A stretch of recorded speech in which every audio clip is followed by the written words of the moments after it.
All right, let's dive into a story that spans 500 years. A story that didn't just change a couple of continents, it literally created the world we live in today. This is all about that epic collision of cultures, the raw ambition of empires, and the mad dash for land, for gold, and for glory that shaped the Americas.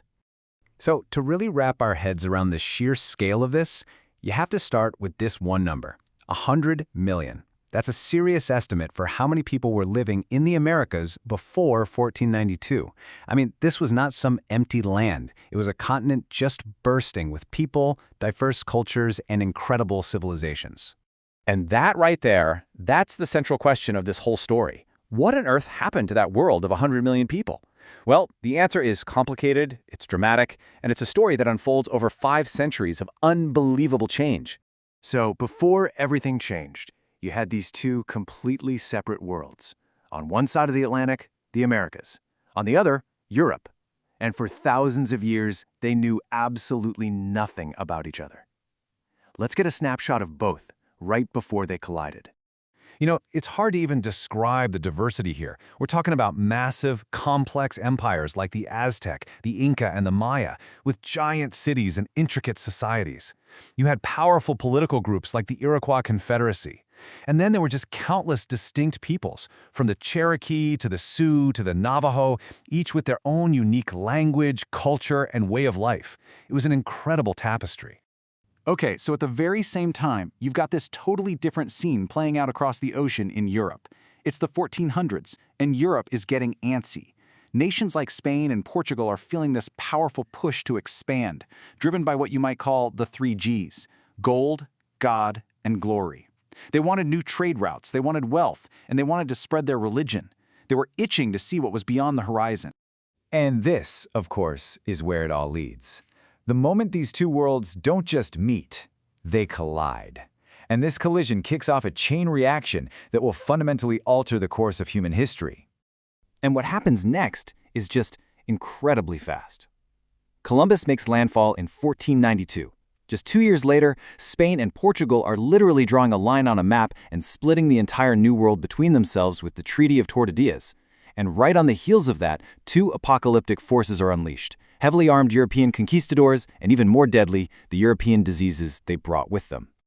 But here's something that is absolutely critical to understand. The most devastating weapon wasn't the sword or the musket. It was microscopic. It was biology.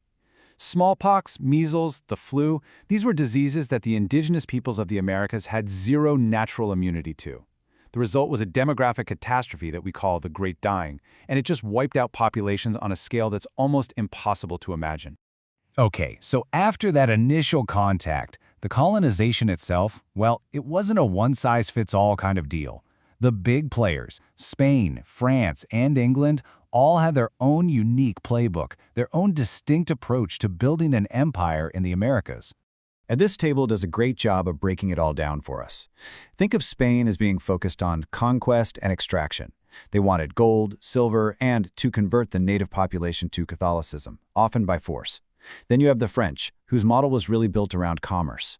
They formed alliances with native tribes because they were after one thing above all else: fur. It was hugely profitable. And then there's the English model, which was all about one thing: land. They wanted to settle, to farm, and that meant pushing Native Americans out of the way, which, as you can guess, led to constant, brutal conflict. Now, to make all of this work, the mines, the plantations, the empires needed labor. And the systems they created were just monstrous. The Spanish started with the encomienda system, basically a form of forced native labor. But as disease and abuse wiped out the native workforce, the colonizers turned to an even more systematic and horrifying source of labor: the transatlantic slave trade. This kicked off the forced migration of millions of Africans, creating a system of chattel slavery that would become the economic engine of the colonies for centuries. So with these models of colonization and these brutal labor systems in place, you start to see a whole new order take shape: a new society and a new economy, all designed for one primary purpose: to make the home countries in Europe incredibly rich. They called this system mercantilism, and believe me, the game was rigged from the start. Think of it like this. The colonies were basically forced to ship all their valuable raw materials, lumber, sugar, tobacco, you name it, back to Europe for cheap.